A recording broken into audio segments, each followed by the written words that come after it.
Get ready to hear the truth about America on a show that's not immune to the facts with your host, Dan Bongino.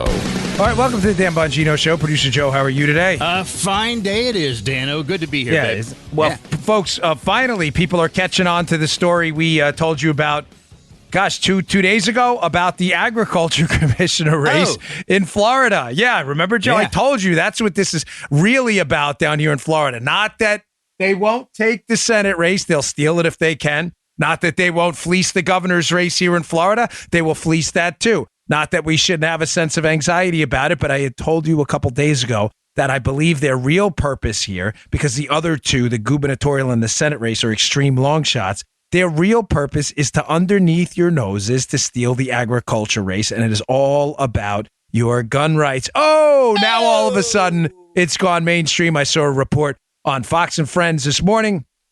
They had Matt Caldwell on. This is a huge story. Matt Caldwell, the Republican candidate for agriculture commissioner in Florida, had his race stolen from under his nose by 80,000 votes that magically appeared. They're magically delicious. Remember that one? Lucky Charms or something? They just magically appeared. And nobody's paying attention to it, apparently, besides Fox. Thank God they picked up this story. I have another story this morning in the show notes about it. Very well done by a guy named Daniel Sobieski, an American thinker. But I told you about this a couple days ago. This is what they are fleecing a race from under our nose that has a lot to do with your gun rights. And it's a national story, not a Florida story, because it's setting the template going forward on how to do this. Draw a lot of attention to some high-profile recounts. You're probably not going to win them. Take a long shot. And while you're doing that, fleece the races underneath for Secretary of State, Attorney General, whatever it may be. What a beautiful plan. For them, not for us.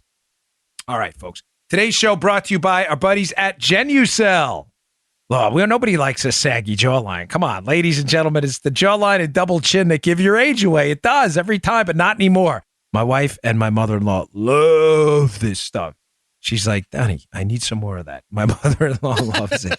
Introducing the brand new Genucel jawline treatment with dual peptide and MDL technology. Chamonix's most advanced technology ever.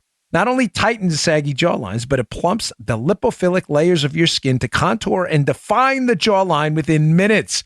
Using peptides and metolactones together for the first time, it works amazingly quick, and the results get better every day. No one else has this technology or our proprietary chemical-free base, so say goodbye to that double chin right now. And here's the best news. It's yours free when you order Genucel for under eye bags and puffiness. And for results in 12 hours, Genucel's immediate effects is also free. Text the word young, like the opposite of old, young to 77453, or go to Genucel.com, Genucel, Genucel.com, and select my name, Dan Bongino, at checkout. Imagine a double chin disappearing in about a week with Genucel's jawline treatment. 100% guaranteed or your money back. Stop imagining, call, or click now. Like I said, my wife digs this stuff. She's a beauty, isn't she? She doesn't need it. She doesn't need anything. Nah. But it helps. Text YOUNG to 77453 or visit Genucel.com. That's Genucel.com. Yeah, baby. Yeah. All right. So, great piece in the American Thinker this morning. Again, people are catching on to this finally. I want to read to you some snippets about what's going on and why this will impact your Second Amendment rights and why it's a template for moving forward. Folks, they are attacking the electoral process in Florida at the top of the ticket, creating a big scene. We need recounts. Broward County can't come up with their votes. Palm Beach County, you've seen all the coverage. I'm not here to get what you can get on the cable news channels. I'm here to provide to you some stuff you may not hear anywhere else. I want to applaud again Fox for finally for them covering this story. It's the ag race that's the big deal. It has already been stolen. The Matt Caldwell, the Republican candidate, was a big advocate for the Second Amendment. The Democrat, Nikki Fried, ran openly against the Second Amendment, against the NRA. She was leveraging all of her political power to try and attack the Second Amendment in Florida. And it looks like Nikki Fried may pull this thing out because of these 80,000 votes that, as Matt Caldwell acknowledged on Fox and Friends this morning, just magically appeared. Now, from this piece in the American Thinker this morning, You may be asking now, although I explained a little bit to you earlier in the week. I'm going to give you more detail now. Why does the agriculture commissioner's race matter? What does that have to do with you? A lot of you may be confused, Joe included, because Joe in Maryland, who controls it? The state police. Yeah. They control the Second Amendment issue, the issuance of, what is it, CQWs or something there? HQ, I forget what they're called in Maryland. But the state police controls it, and that's pretty common across the country. The state police or some licensing service, division of licensing, not here in Florida.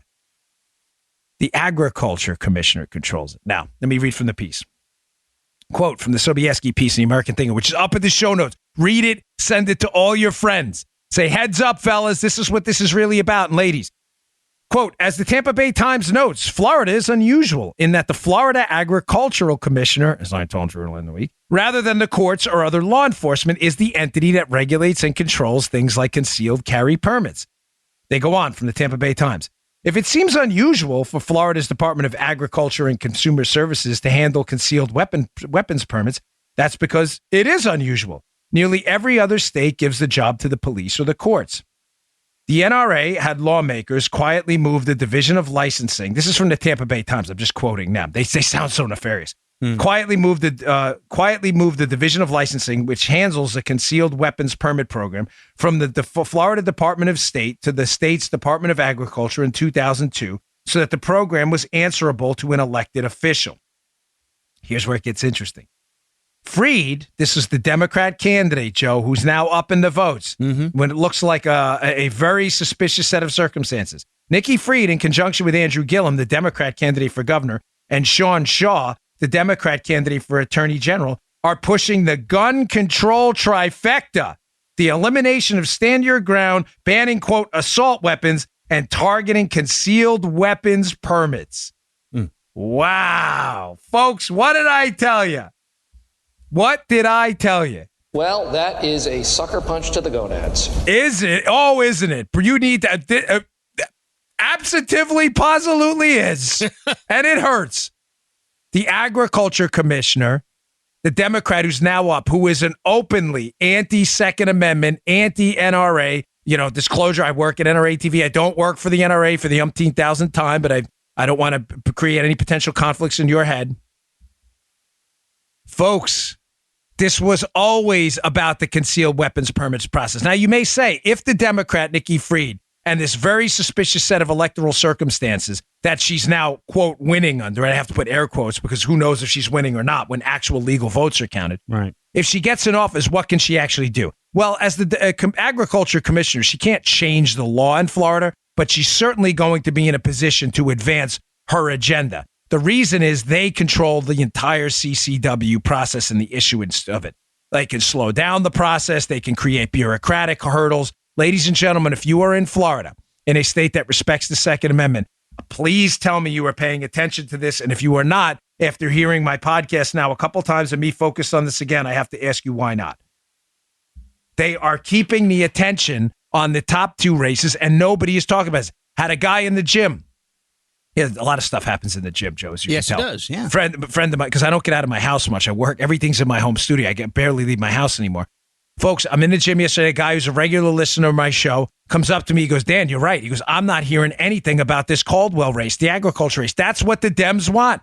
They know it's a huge long shot. They know the Nelson and the Ron DeSantis gubernatorial race and the Nelson Scott Senate race. They know it's a long shot. The other race has been already fleeced from under our noses. 80,000 mysterious votes nobody will give us an answer to. It's already gone. That Caldwell went to bed, the Republican, that night, up 40,000 votes. He's now down 5,000. Oh, man. Now, why is this important? It's important because, hold on, what is this? Wow, I get a lot of interesting emails. Fascinating. I'm going to answer this one. It's important. Sorry, folks. I get sometimes during the show, I get a lot of texts from old friends. This is important because in 2002, prior to 2002, the Secretary of State position in Florida, the Secretary of State position was elected. So they want control of the CCW. That's where the CCW process was first. I want to be clear. You guys are straight on this, you guys and ladies. Mm-hmm. The Secretary of State position, who used to control the CCW permits in Florida, was elected prior to 2002. After 2002, the position is appointed. Now, understandably, gun rights groups out there did not want they wanted the control of the CCW process under someone who's elected. The agriculture commissioner spot is still elected. That's how it wound up there. So just so you're clear, that's how the issuance of CCW permits wound up in the hands of the agriculture commissioner, because it is still an elected position, and the Secretary of State that used to control it and used to be elected is not anymore. Does that make sense, folks? Yeah. They wanted accountability to the people of the state, and it's very hard to do that with an appointed position. Right. Because if the Democrats got the governorship, they could appoint a big gun grabber to the position, and they could wind up screwing over a bunch of Florida residents. Now, one more thing, folks, what this is also about. Florida has a law where the Florida state, this basically a supremacy law for Florida state. The state of Florida's gun laws, their firearm laws, overrule the county laws. Years ago, as the piece describes, the American Thinker piece, which I strongly encourage you to read, they used to have a patchwork of different counties, some of the more liberal counties in Florida, which had very, very strange concealed carry laws. He cites Broward County, which had gun laws so strict that very few people had concealed carry permits. And what made it obviously a train wreck was if you were in the state of Florida and came from a conservative county where the Second Amendment was respected, and you traveled to, say, Broward County, where it wasn't back then, you ran the risk of arrest for violating some gun law you weren't even aware of. Florida took over. They now preempt all of the county laws. And folks, I'm telling you right now, if she gets in there, there's going to be a push by Florida Democrats. And it's going to be difficult to do from that ag spot, but they can slow it down to start to deeply impact your Florida gun rights. That's what this is really about. I'm glad these people are picking this up. Going to punish you with process, baby. Punish you with You remember that? We haven't said that in a long time. That's a hat tip to Tom Fitton at Judicial Watch, who has said that to me repeatedly. The Democrats have understood. I'm glad you brought that up. The Democrats have understood for a long time, ladies and gentlemen, that process is punishment. The Democrats can, if they can drag you into court endlessly, like they're doing with Donald Trump now, it almost doesn't even matter if you win in the long run, because the process becomes the punishment. We saw this with the IRS targeting of conservative groups. All they have to do is drag you into court and send a message to other conservative groups, even if they lose later on, because the government has endless resources. All they have to do is get you into court and send a message that this is going to happen to you later, and it scares people off. The process is the punishment. And in this case, the agricultural commissioner will control the process for the CCW permits. Keep it on your radar. I warned you.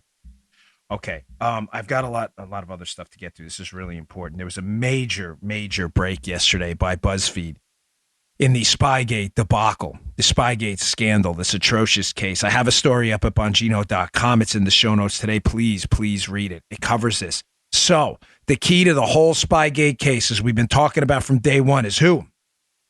Mifsud. Joseph Mifsud, the Maltese professor.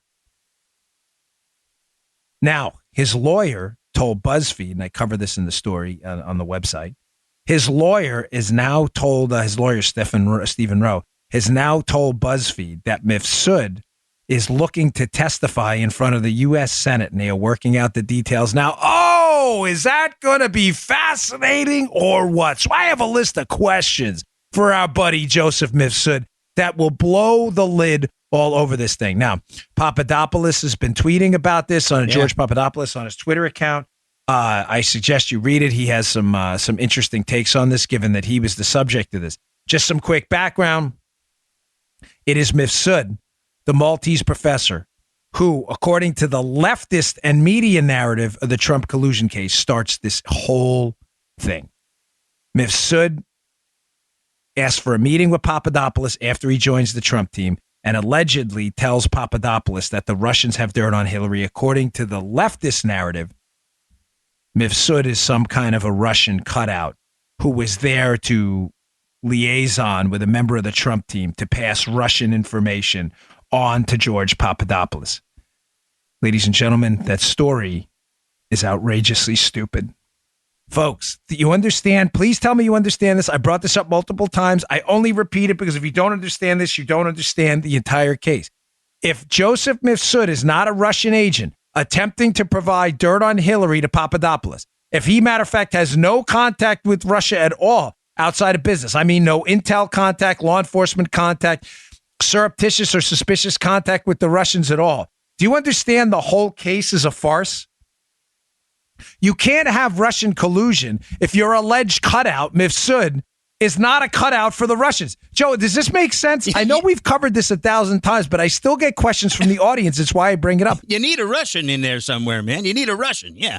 You need a yes. Gosh, that's why I love Armacost. To be yes, thank you. For Papadopoulos to be the key to the whole Russian collusion, you need to have colluded with a Russian thank you. You know what? I've done it. Why didn't you say that sooner? You could have solved me hours and hours of trying to explain this away.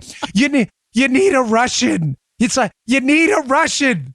You need somewhere at some point, you need somebody connected to the actual Russians. Yeah. Now, we have that on the Hillary side. Hillary's source for the dossier, who claims to have got information from actual Russians. So we have that. We're good on the Hillary side. The question is, on the Trump side, when is someone going to produce a Russian? They produced taxi cab confessions with Michael Cohen, alleged fibbing that they said wasn't fibbing in Mike Flynn. More alleged fibbing in the George Papadopoulos case. Well, not alleged. He's already copped to that. But they've uncovered a lot of fibbing, Joe. Yeah, man. Which is, never happens in Washington, D.C., as Tucker Carlson sarcastically pointed out last night. Which was great, by the way. They pointed out a lot of it. They still have yet to produce an actual Russian. Oh, wait. They did produce Russians. They produced Russian troll farms in Russia and still don't have a connection to the Trump team or the Trump team trying to collude. They have nothing. You have to get a Russian. The whole case centers on Mifsud being a Russian agent. Here's the problem, folks. Mifsud's connections, which are documented. I don't mean to pile on people, and I don't want to be rude. I'm trying to really kind of dial it down on that front because it doesn't do anything. But Aaron Blake at the Washington Post, who is, for some reason, it just seems to I don't know why he pretends to be a reporter. I mean that. He's not. He's clearly an opinion guy. Aaron Blake put out a tweet yesterday saying George Papadopoulos was engaged in a bunch of conspiracy theories, which is fascinating because Blake and the Washington Post have been continually promoting the conspiracy theory collusion with Russia happened despite any evidence that it actually happened. There's no evidence of that at all. They're the real conspiracy theorists. They should be totally discarded, and their opinions are meaningless. But do they understand that the evidence out there that Mifsud is connected at a minimum to Western intel is everywhere? A basic Google search would figure it out. His photos out there with Claire Smith, his training of the Italian intel law enforcement people at the Link campus with UK intelligence people. The connections are there. Whether he is in fact by the way, his lawyer says he's a Western intelligence connected to Western intelligence. But even if you don't accept his lawyer's word for it, the evidence is out there. It's not a conspiracy theory. There is evidence everywhere. Yeah. But they want to ignore all that. Now, Mifsud is saying now that through his lawyer that he's willing to testify in front of the U.S. Senate. Ladies and gentlemen, this is absolutely huge. This could be a critical break in the case. Sorry, I'm trying. For some reason, my screen. What is that? Oh, there we go. 19. Nice. Look at that. Wow. Ooh. That was great. My screen keeps going down. I got to put a flashlight on it once in a while. If he testifies in front of the U.S. Senate, here are a couple questions we need to ask him. That'll get to the bottom of this stat. We'll get an answer quickly. If Mifsud steps up there, question number one. Were you recording the interaction with George Papadopoulos? Oh, wouldn't that be interesting? Now, why would that be interesting, folks? Because there have been multiple allegations floated by people who are read in up on the Hill about the Papadopoulos-Mifsud meeting, where, as Joe said, sooner or later, someone's going to have to produce a Russian. Papadopoulos meets with Mifsud. It's alleged that Mifsud told him about Russian dirt. Papadopoulos on Hillary. Mifsud denies this. But some people who are read in on the program who have seen some of the classified paperwork in Congress have seemed to hint with a wink and a nod that there are recordings of these, of some of these meetings. Was the Mifsud meeting with Papadopoulos, was that recorded? Did Mifsud record it? You may say, well, who else would have recorded? Oh, I'll get to that in a second. Stand by. So you're saying to police academy, stand easy. Police academy, the muster deck in the top of the police academy, 100 degrees in the middle of summer in the NYPD. Stand easy. There's no easy standing in a uniform with a tie on at 95 degrees. It was the worst thing ever. Who recorded it? Are there recordings? So question number one from Mifsud, are there recordings? Why does that matter? Because, folks, again, people read in on the program keep hinting that there are recordings. And if there are recordings, what's the next question, Joe, which we asked Papadopoulos in our interview, which I cannot recommend in strong enough terms you listen to. If there are recordings and there are transcripts, how did we get them? As Joe so eloquently said before, ladies and gentlemen, sooner or later we have to produce a Russian. If Mifsud is the Russian cutout, who was the go-between between the Trump campaign, vis-a-vis Papadopoulos, and the Russians about this dirt on Hillary, and he recorded the conversation and we have transcripts, why the hell would the Russians give us transcripts or the recordings of an information op they were running to try and infiltrate the United States presidential election? Ladies and gentlemen, does that make any sense to you? Do you understand how the recordings are? Papa D is the key, as I keep saying jokingly. Papa D, though, is the key. If the recordings are there, the recordings are the real key. Do you understand how the answer to this question is the case? If there are recordings and transcripts of the Mifsud meeting with Papadopoulos, who the hell gave them to us? Who gave them to us? The Russians? You think the Russians gave us recordings of their own intelligence operation against the U.S. election?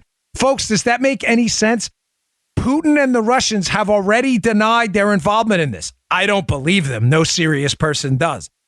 I'm just telling you, if they were helping us crack the case into their trying to crack into our election, maybe they had a mea culpa moment.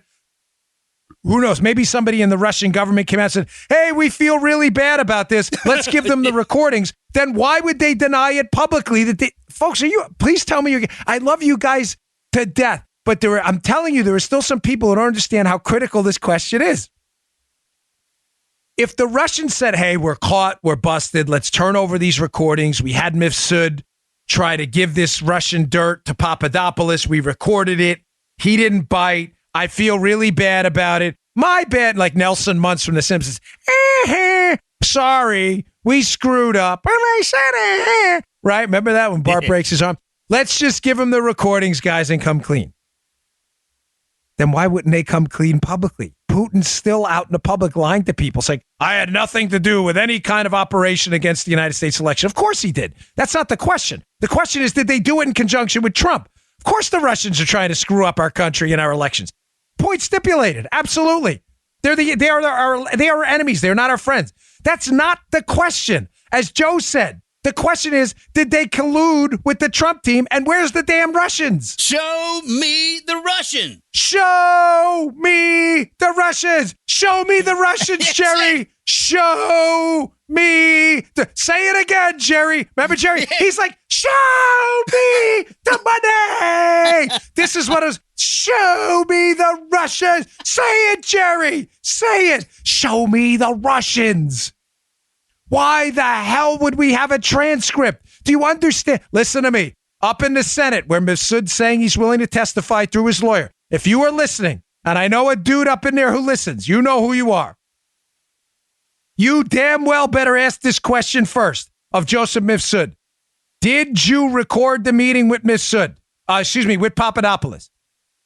If the answer is no, well, what are you going to do? We can't, it's the United States. We don't beat confessions out of people. He may not be telling the truth, but if the answer is yes, what's the follow-up, Joe? Who the heck did you give it to? And how did that transcript wind up here? Now, keep in mind, the people up in the Senate already know the answer to this question. Because if there are recordings and transcripts, as some have hinted, they already know the answer. Now, Mifsud knows the answer too. Why, Joe? Because if he recorded it, he did it. So if the Senate knows the answer and Mifsud knows the answer, the question is only for public consumption and the record at that point, which blows the whole thing wide open.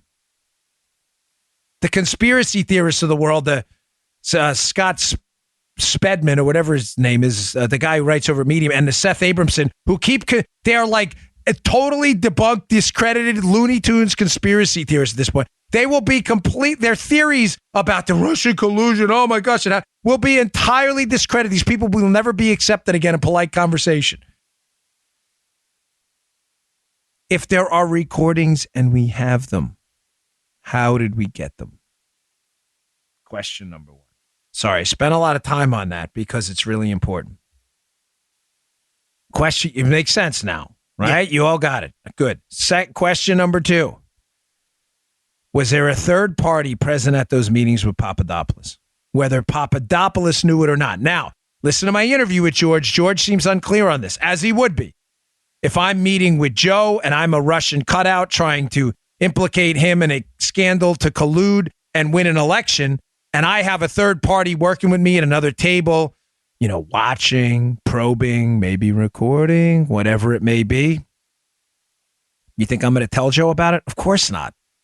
So it's understandable that Papadopoulos did not know the answer to that question, totally. But I want to know, as was pointed about by a very astute listener with some training in this space, I'll leave it at that. My sources are really good because I have a lot of really good people in my audience who are excellent at doing some of this stuff. In the prosecuting paperwork on Papadopoulos, let me just set this up better. Why am I even asking if there was a third party present at the Mifsud Papadopoulos meeting? Yeah, good. Because the way the prosecuting paperwork is written, Joseph, it's written in a way that either Mifsud is the source or someone else's. What do I mean? The prosecuting paperwork, when you read through it, says things like, this guy, Papadopoulos appeared uninterested. Mifsud appeared uninterested. Like it makes claims about appearance, meaning what? Someone was watching for physical signs of disinterest. Fidgeting, not paying attention, lack of eye contact. Folks, in order for me to observe in a meeting with Joe that Joe appears uninterested in my bank robbery scheme, if that appears in a prosecuting document, think it through. How would I know how Joe appeared at a meeting? Well, I would know if I was the source, if I was at the meeting. Are you tracking? How do I know? I go to the FBI and go, he wasn't interested. How do you know? He wasn't paying attention. I asked him about the bank robbery. He was eating a bagel. He looked up and said, what? What do you mean? Bank robbery? What are you talking about? He wasn't interested. He was shuffling paperwork. And then he said he had to go. Where would they get that from? Me or someone else who was watching? Now, let me add a little wrinkle to this from my experience in the law enforcement, working with the intelligence community often space. Folks, it is rather rare in a sophisticated intelligence gathering operation, which I think Mifsud may have been a part of, either wittingly or unwittingly. It is rare for us to put all of this faith in one person who's not trained. In other words, if I'm going to engage in a rather sophisticated intelligence gathering operation, I want my trained CIA, DIA officers, UK MI6 officers, whatever they may be, I want them at either engaging in it and conducting it, or I want them there. Why? They know what to look for. They know the signs. They know how to read micro expressions. They know how to read people's, I'm not suggesting they're human lie detectors, but they're very good at determining what's going on, understanding the language the person uses, understanding the lingo, the jargon. They understand the background of the case. You getting what I'm saying, Joe? Mm-hmm. That if you're going to put your faith in such a huge operation like a setup of George Papadopoulos, for you to put all of your faith in an untrained asset like Mifsud would be very, very rare. Folks, there may have been a third party present at those meetings, and it may have been a trained intelligence operative. And I say it not based on some conspiracy theory, as Aaron Blake and others who don't want to do any homework into this case at all seem to allege. I say it based on the simple prosecuting documents used against Papadopoulos, where there is clearly someone there who gauged the appearance of what happened. How would you know what happened unless you saw it? Are you tracking, folks? Is everybody reading, picking up what I'm putting down? Yeah. If you're talking about how Papadopoulos looked and Mifsud looked, you had to have seen it. Were there cameras? Were there recordings? Who put the recordings up? Ladies and gentlemen, these are basic questions we need an answer to.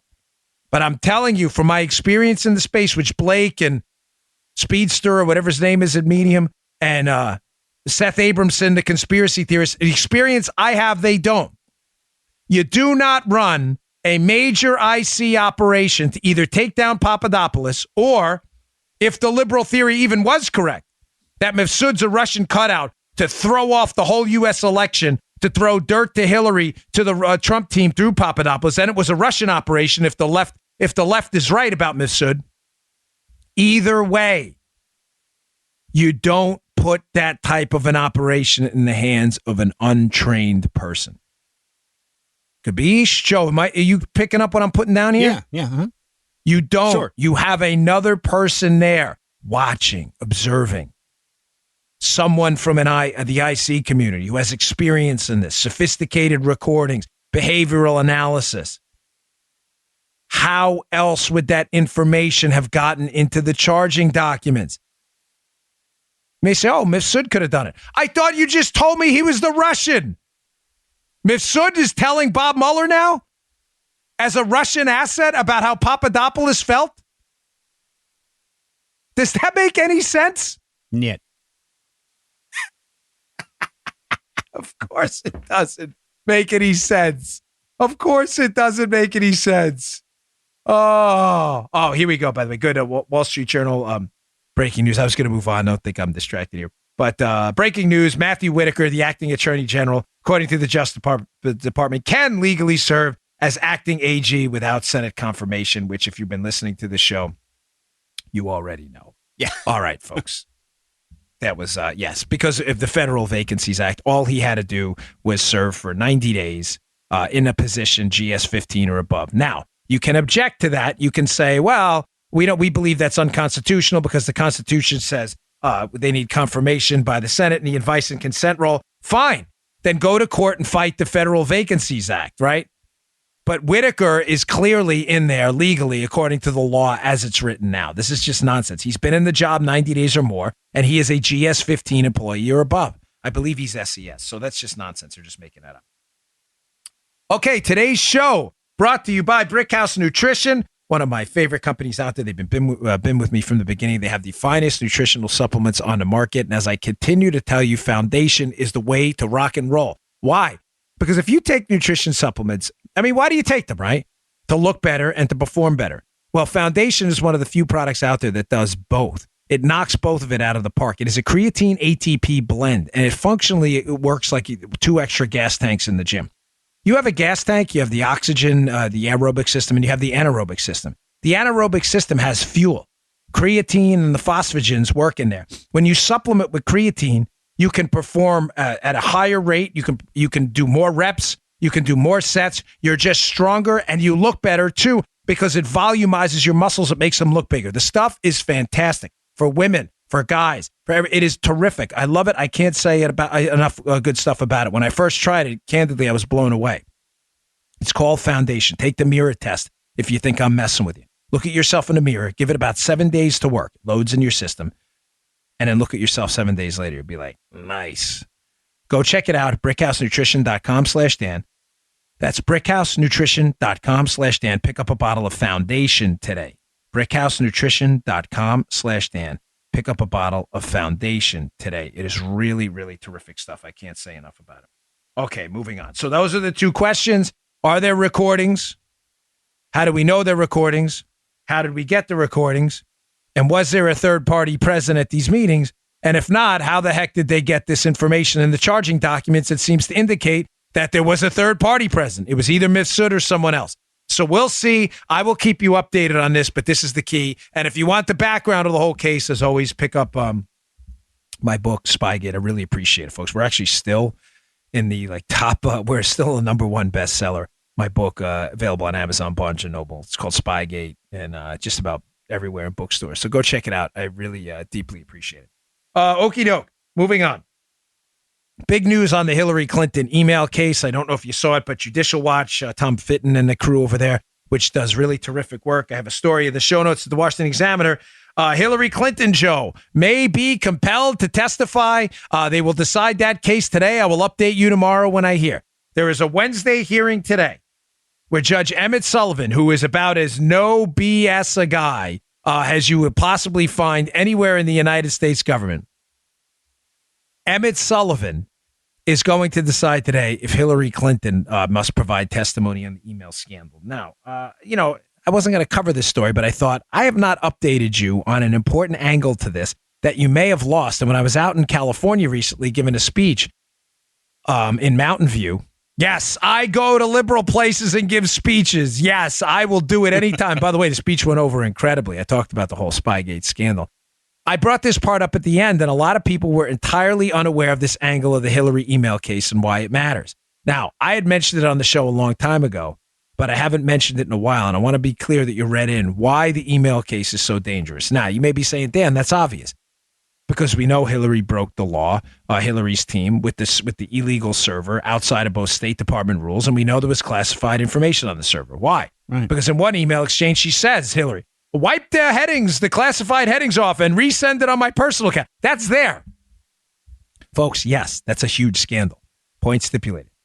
But that's not the biggest part of this, and it's not the biggest part of why Hillary's testimony, if she's compelled to testify, would matter. Joseph knows where I'm going with this. The bigger angle to this, and what I believe the Democrats are really protecting, folks, I got to tell you, I don't think they're protecting Hillary. I don't think they want to see Hillary go down. Let me be clear. But I don't think they're investing all of these intellectual resources they have to try to keep this case out of the public eye and all of the legal resources they have because they give a hoot about Hillary anymore. They're doing it to protect Obama. Obama's their legacy. Obama's everything, whether it's Obamacare, his legislative agenda, the fact that they believe his legislative far-left liberal program was this iconic landmark in politics that's going to last forever. They need to protect Obama. They cannot have Obama go down and mired in scandal. They can't. They don't want to see his legacy tarnished. They need to protect him under any circumstances, right? Mm-hmm. Why does he matter in this? Folks, if you read the detailed analysis of the Hillary email scandal, one of the things we cover in the book too, I'm not trying to sell you them. I'm just trying to tell you how long we've been on this. One of the key components of the Hillary email case is when she was in a foreign country alleged to be Russia, she emailed somebody very important from her personal email account. Who was that person?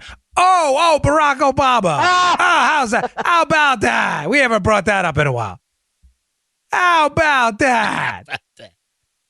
How about that? Now, what does that mean? Why would you even care? Well, I think it's obvious when you think this through.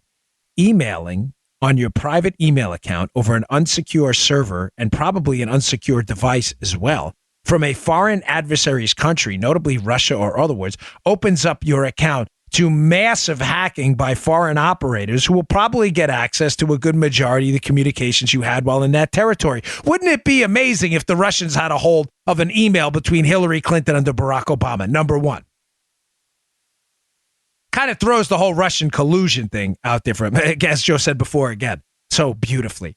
Sooner or later, we're going to have to find a Russian. We may have found one. The Russian who intercepted Hillary's emails to Obama while she was in Russia, right? There's your Russian. But secondly, Barack Obama has always had some sense of plausible deniability in this, right? When he asked about the email scandal, oh, yeah, I learned about it from the news. I don't know. Whatevs. Really? It's kind of hard to deny. I know Joe's email. I'm not going to tell you all what it is, but I know Joe's email. He has an email. You can email him for the show. Mm-hmm. But Joe has a personal email. I'll give you a hint. It ends at .us. I'm not going to. Now, for you to figure that out, you'd have to be a safe cracking genius. Joe really doesn't care. I'm messing around. But how do I know what Joe's email is? Because he emails me. Yeah. Sometimes 1,000 times a day. No, I'm just messing with you. He actually doesn't email. He has to go to sleep at some point. I know his email. He emails me. Barack Obama is already on the record with plausible deniability saying he doesn't know the details of Hillary's email scandal. How would he not know if he was getting emails from Hillary on her personal email? Does that make any sense? How stupid do you have to be to believe this? And ladies and gentlemen, what if it's not just one? What if it's multiple emails? Has anybody thought that through? I made bad choices. No kidding. You sure did. I got high. That's from his book, isn't it? This is the benefit of writing a book and coming clean from the start, you know? Of course he made bad choices. Folks, the real person they're protecting here in this scandal is Obama. If they get Hillary in an on-the-record, under-oath proceeding to have to answer questions like this, and they say, well, Hillary, you say you don't know about emailing Barack Obama in your personal email. Can I slide this over for you to look at? Here's an email from you to Barack Obama. Do you remember this email? Do you understand what they're protecting and why this is such a huge story? As Joe Biden would say, Joe, this is a BFD. Yes, sir. It is. Yeah. This is a big deal. That is what they're really protecting. All right. I've been dying to get into this for now 3-4 days. So I want to knock a portion of this out. Just let me get this read in here. It's important. Our sponsors like being here and they love talking to you. But this is a story I've been on for a while because it's a sensitive topic to me. And I'll get to it. Just don't go anywhere. You're going to like this, I promise. But the last read today brought to you by a great company, Filter By. Hey, around the country, millions of Americans are turning up the furnace for the first time, and they're spending a week freezing at night. Why? Because they neglected to change out their air filters and their system failed. This costly mistake is completely avoidable by regularly replacing the air filters at filterby.com, America's leading provider of HVAC filters for homes and small businesses. Choose from over 600 sizes, including custom options that ship free within 24 hours. This is a great company, folks, and I really ask you support them. Everybody has air filters. Why buy from companies that don't support our values? Filter By is a great company, and they do, and they're not shy about that. As for those of you who like to kick the can down the road, Filter By will give you 5% off your order when you subscribe for auto replacement, and you'll never forget to change your air filters ever again. They just arrive, and when they arrive, you know to change them. This is so much easier than going to the hardware store, having to special order filters. Plus, they work great and are made here in America. Filter By will save you time. They'll save you money. They'll help you breathe better. That's filterby.com, filterbuy.com, filterby.com. Tell them Dan sent you. They're made right here in the USA. It's a family-owned business. They love being on the show. They love my audience, and I want to sincerely thank everyone who buys their filters from them and then sends me the receipts over. That's very nice of you. I'm glad you support the company. They support the audience here. So filterby.com. Check them out. Okay.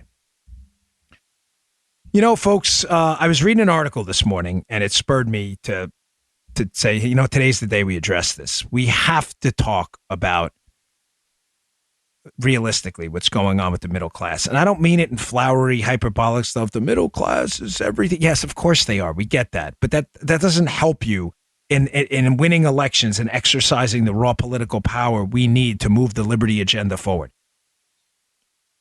The middle class, we have to start acknowledging, even on the Republican side, is being left behind dramatically. And it is being left behind precisely because of government. Now, what spurred me to talk about this today? I was reading a piece by William Galston, the Wall Street Journal today. It's not in the show notes, but the other pieces are really good because it's subscription only, and we get a bunch of emails complaining when it's understandably when it's subscription only. But he brings up a great point that we have to already get frosty on 2020. I know you don't like it. I got your emails after the show last week. I know we're still dealing with 2018. I get it. I've been covering that now, as I did today, for now 3 days. I hear you. But we cannot take our eye off the prize in 2020 either. The Democrats are already working on it, and there are some 2018 signs, ladies and gentlemen, that are not good. They're just not, and ignoring them are not going to do us any favors. Let's hotwash for a second what happened in the 2016 presidential election. Donald Trump, Hillary Clinton basically won she won 232 electoral votes. She needs 270. Meaning for the Democrats to win, In 2020, they need 38 more. We don't need Jay's abacus to figure that out. Right. Well, we can always do it, but it'd be a waste of your time. That was so simple. We need 38 electoral votes. Them, the Democrats, not we. Most of them's on us. The question Galston brings up is, based on the 2018 election results, things aren't looking that great, folks. I'll tie this to the middle class in a second. You're going to like this segment. Galston says, well, where are they going to get those 38 electoral votes? And he goes down the list of states it's possible. They could get them from Texas. Probably not likely. Beto ran a well-funded campaign. He was a good campaigner, Beto, and he still lost. He came up short. He came close. It was a good race, but he lost. Are they going to get them in Iowa? Probably not likely. Are they going to get them in Ohio? Again, probably not likely. Ohio just elected a Republican governor by a handy margin. We're looking pretty decent in Ohio. Are they going to get them in Florida? Could. Probably not. But none of these states have 38 electoral votes, by the way. But the question is, how are they going to gather and gaggle those votes together? Florida may not be there either. Trump won by 1 point, but that's a pretty decent margin given Florida elections are always tight. I know, I live down here. But he says there is a possibility here. And the possibility is this, Joe. Pennsylvania has 20 electoral votes. Remember, Hillary needed 38 more. Pennsylvania has 20. Michigan has 16. You're almost there. And Wisconsin has 10. Ladies and gentlemen, we did not perform well in 2018 in those states. The Democrats routed us in Pennsylvania. They routed us in Michigan outside of the John James Senate race where he performed admirably, but still lost. And Wisconsin, we lost. They didn't rout us, but they won, and they won the governor's race, which is going to turn the state back a little bit. Remember what I told you the other day. When you win and gain power over the state's bureaucracy, the party benefits. They benefit by fundraising. Folks, when there is no supplement for power. None. There's no food. So either eat the food or there's no supplements going to replace the vitamins lost. When you get in power, there are massive benefits from it. I'm just being candid with you on the tactical side. I'm not suggesting this is savory or cute or nice. I'm telling you, if you believe in we win, you lose, and we have to start to exercise power, you have to understand the mechanics.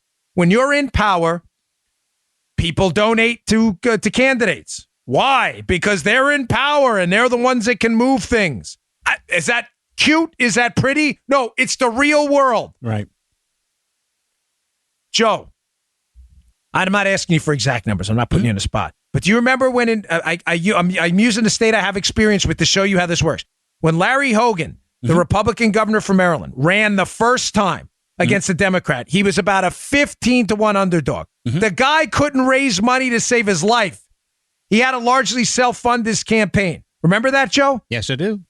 Why? Because the Democrats were in power for Maryland forever. Yeah. Nobody's going to invest money, businesses or whatever they are, or people who own businesses in campaigns that are losers. Ladies and gentlemen, people need political favors and influence. It sucks. I get it. I'm just telling you how it works. Hogan couldn't raise money to save his life. I know. I was there. They raised a pittance compared to the other guy, Anthony Brown, the Democrat, who was assumed to be the winner. Hogan pulled off a massive upset. He was about 10-15-1 underdog. Hogan ran for re-election in this election right now, the Republican in Maryland. What he raised, Joe? $9-10 million bucks. Crushed the other guy, Ben Jealous. Oh, yeah. Why? It's simple. He's in power. They run the little machinery of government. They're the ones that put oil here, throw a monkey wrench in there. This is what they do. This is how the system stinks. But this is why I'm telling you, there is no supplement for power. The fact that we are running some of these states now, Ohio and Florida, benefits us greatly. The fact that we lost Michigan, Wisconsin, and Pennsylvania is not good. If the trend continues and this carries over to 2020, ladies and gentlemen, we will lose. If Trump wins every state he won and loses those three, we are in very, very bad shape. In my opinion, Virginia is in really tough shape. We used to count Virginia as a swing state. It is now almost certainly a not deep blue, but a blue state. Remember when Virginia was a swing state, Joe? Yeah. Those days are Yeah. over. States we could count on in the past, Nevada, Virginia, we're having real trouble in. We need these 3 states. What does this have to do with the middle class? Ladies and gentlemen, those are states, Pennsylvania, Michigan, Wisconsin, absolutely dominated by hardworking, dirt under the fingernails, American middle class folks just looking to stop getting shafted. Big ag communities in Wisconsin. Michigan, you have a lot of union hardworking employees, a lot of non-union hardworking employees out there. People on assembly lines, grinding out a living every day, making America work, producing cars, producing the stuff and the services that make America work every day. Pennsylvania, same thing. These are gritty, hardworking states. The Democrats in the past have counted on middle-class workers that dominate these states to carry them across the finish line. They have since abandoned them and left them behind. We have to start making the case right now to the middle-class American worker that's been left behind that your life is worse off than it could have been precisely because of Democrats and big government policies. We are not making that case. Here's the evidence. Ladies and gentlemen, your health care and your premiums, which unbelievably the Democrats are now incredibly running on health care. Are they kidding? The Democrats have totally shafted you on health care. Totally. They are now making a push. Think about this. Again, I'm for a second here, I'm not talking to well-off folks. Yes, this applies to you too. But I'm specifically targeting this to middle-class people who live paycheck to paycheck and work for a living. I'm not saying wealthy folks don't, but I mean who work to stay alive. I know, I was there for a long time. There's not a $500,000 cash cushion if you lose your job. Your job is your life. I'm targeting this message to them. The reason your health care is up and your health care premiums are up is precisely because of Obamacare and government involvement. Now, the Democrats are doubling down. They want government-run health care for all. That's what these far-left liberals running on Medicare for all is. So I pulled a quote out of the Wall Street Journal where government-run health care happens for everyone. This is from a piece by Scott Atlas in the Wall Street Journal yesterday. Single payer, in other words, government-run programs, usually impose long waiting lists and delays unheard of in the United States. Last year, Joe, a record 4.2 million patients, 4.2 million, were on England's National Health Service waiting list. There's government health care for you, folks. Yeah, it gets worse. 362,600 patients waited longer than 4 months for hospital treatment as of that March, and 95,252 waited longer than 6 months. It gets worse. By this July, 4,300 people had been on a waiting list more than a year, all after receiving their diagnosis and referral, according to NHS, National Health Service England's referral to treatment waiting times data. One more. In Canada last year, the median wait time between seeing a general practitioner and following up with a specialist was 10.2 weeks, while this wait between seeing a doctor and beginning treatment was about 5 months. You will be dead in that time. Dead. I can't say it any cutesy, pretty way. 5 months, if you have pancreatic cancer like my buddy who just died, you will be dead. He was dead in weeks, not months. You want that here? Why are we not making this case? You want to win Wisconsin? You want to win Michigan? You want to win Pennsylvania?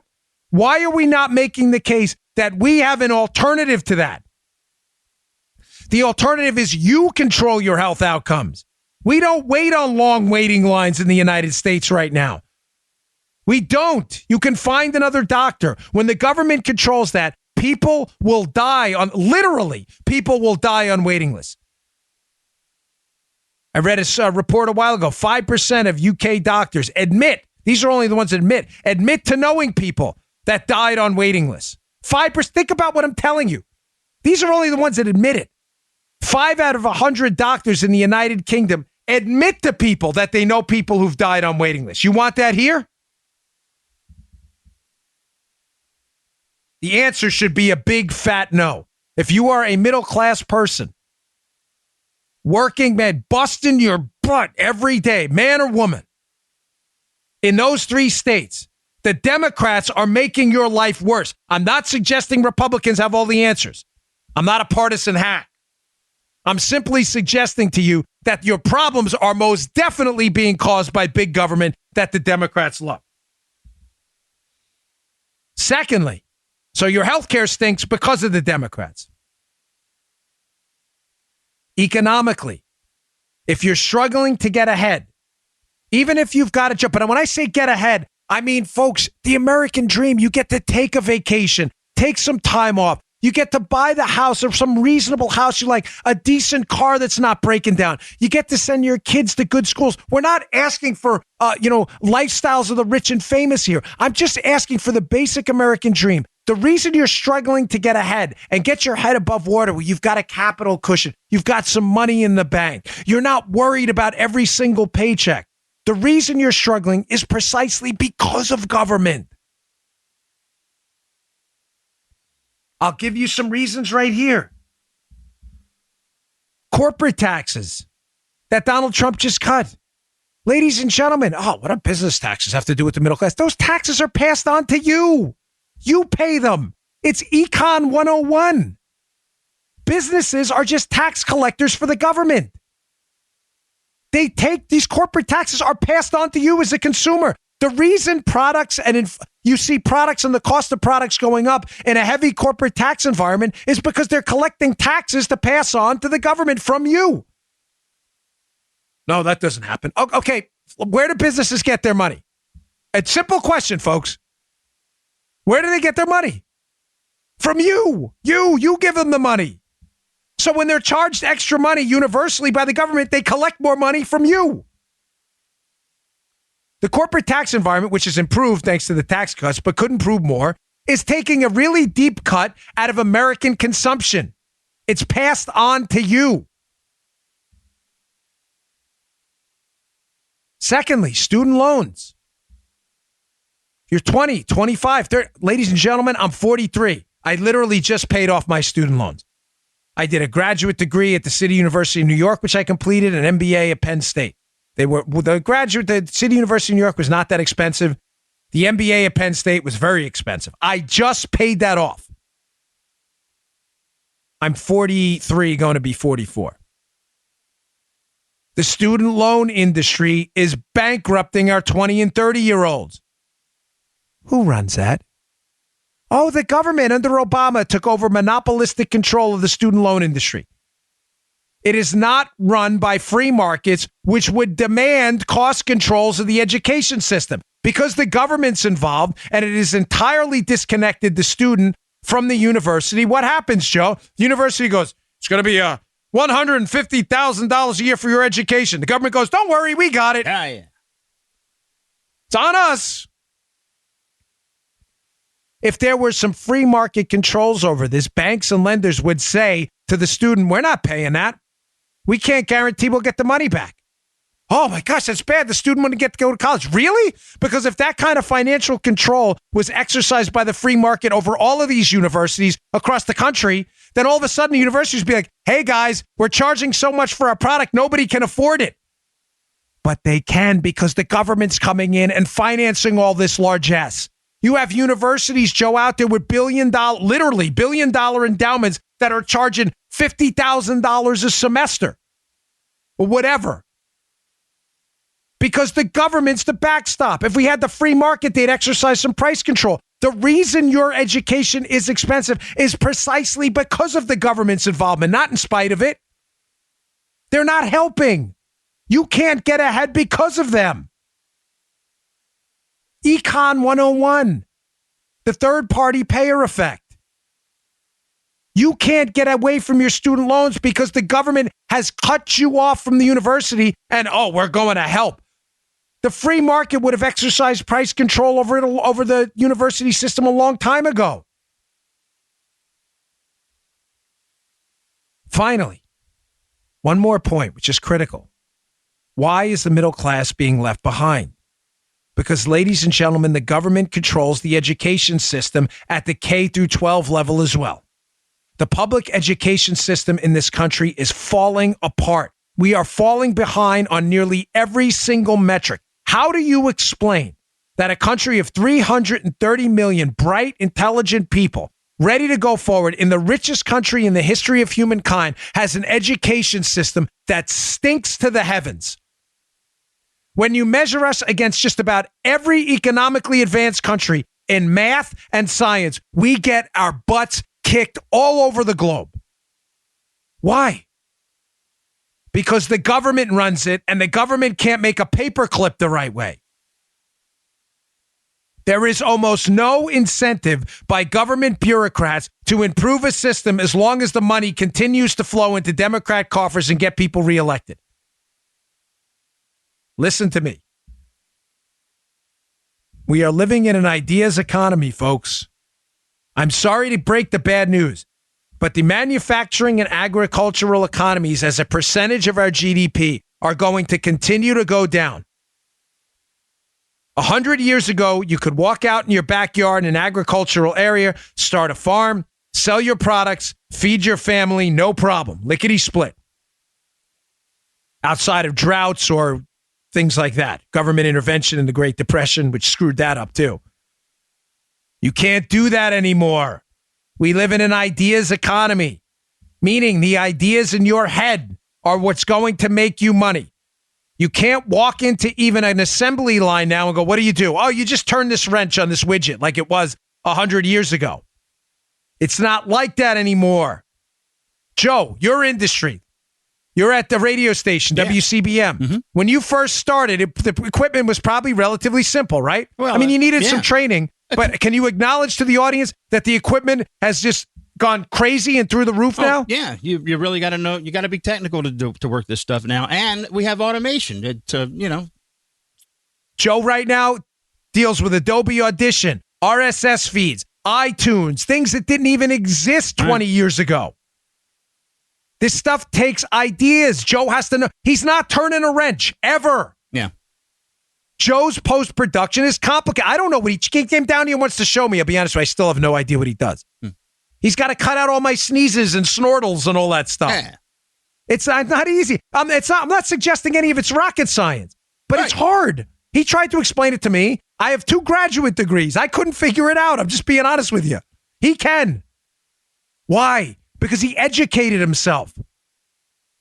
Folks, the future is going to be in material sciences, development, 3D printing technology, medical technology, gene mapping. This stuff takes ideas. The middle class is being left behind because that's where the money is now, and our education system sucks.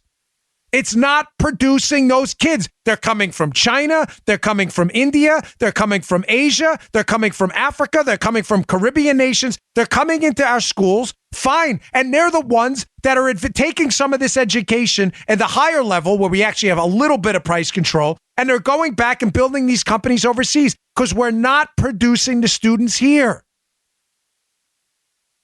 The Republicans are on the side of school choice and change. The Republicans. We are behind. You cannot tell me with a straight face that our people are not capable of being the smartest, most intelligent, hardest working people in the world. It is not the fault of Americans. It is a fault of their government, which has screwed up the ideas economy and left us playing for second place. It's the Democrats that did that.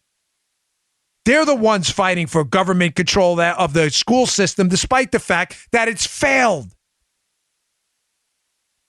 That's the case we need to make. The middle class is struggling because of government, not in spite of it.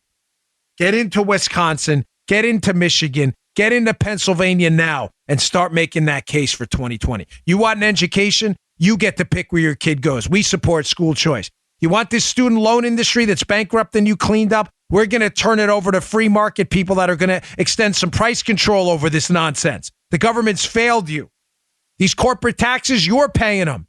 You want to be able to consume more, take a vacation, eat a steak instead of a chicken once in a while? We got to get these corporate taxes off your back. It's the government that's holding you back. That's the case we got to make. All right, folks, thanks again for tuning in. Please, if you wouldn't mind, I humbly ask that you subscribe to the podcast. It helps us move up the charts. It is free. It is at no cost to you. You can subscribe on iTunes if you have an iPhone. If you have an Android device, you can go to iHeartRadio and follow us there. You can follow us on SoundCloud as well, but the subscriptions help us move up the charts and help other people find the show. I really appreciate your time, folks. Thanks again. You just heard The Dan Bongino Show.